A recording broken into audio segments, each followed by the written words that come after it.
Hey, this is Dr. Darren Schmidt. Use this calculator to determine how much fat you can lose and how much muscle you can gain based on your macronutrients and the protein to energy ratio. Protein is one of the three macronutrients, and it sustains and maintains the structure of your body. The other two macronutrients are the energy, that's carbohydrates and fat. With this calculator, you can increase and decrease the fat, protein, and carbs. So in this example, I'm going to take the protein all the way up to 50 grams. And you can see the purple arrows right here. So this is pure whey protein. This is pure egg white. That's all protein, no fat, no carbs. Let's increase the carbs. That purple arrow starts to drop down.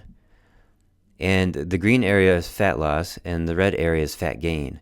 So the more energy you take in, that's the carbohydrates, that arrow starts to drop down.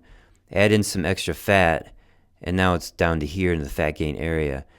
If you were to take in some fiber, raise the fiber up, that purple arrow climbs up. Let's do a high carbohydrate, low protein, lower fat meal, and look, there's the arrow. It's in the fat gain area. So I looked up some foods, and I'm going to show the macronutrients of these foods. So 6 ounces of beef is 45 grams of protein. And it's got 0 carbs. So let's bring that all the way down. It's got 0 fiber, and the fat is at 25 grams. So there is beef. Look at that. The arrow goes straight to this, and it is a fat loss area. The next food is 5 cups of tossed salad with no oil.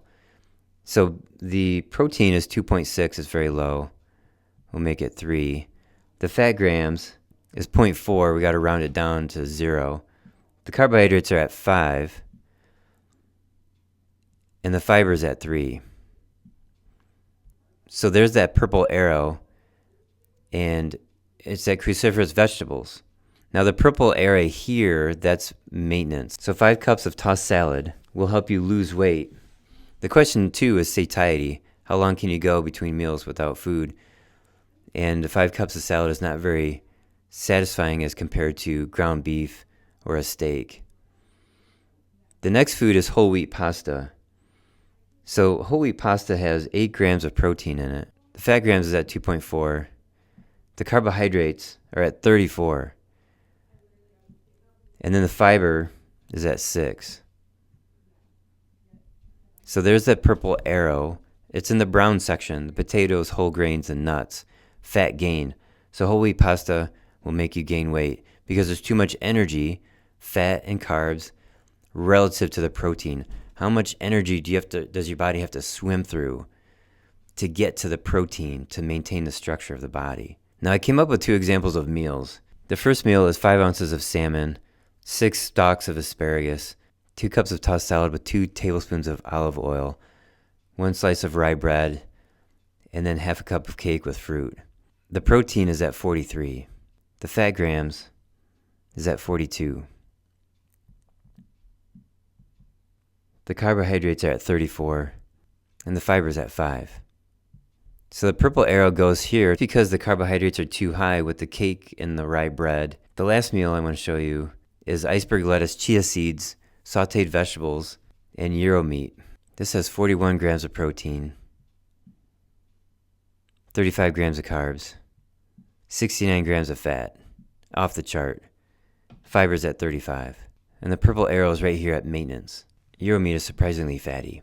So if you go on this and start experimenting and you have high protein meals and you decrease your fat, you decrease your carbs, and watch that purple arrow start to come up, you can increase your fiber, eat more salads, or you have no salads with no carbs. Then you decrease your energy intake with fat. Then you can see what's going to happen with your body. So initially when you get into ketosis, you can have your protein very high, you can have your fat very high, and the arrow drops down to here. Keep your carbs low, even if they're below 20 grams. This is processed meat, that's cheese. And you can have some salad, increase your fiber, and then your arrow will be in this area right here. And then you're in ketosis after about 2 weeks or 6 weeks, and you're burning fat. Drop your fat intake like this, and watch that purple arrow go up. Now you're burning the fat off your body. If you're an athlete, you want to eat more fat so you can burn the fat that you're eating.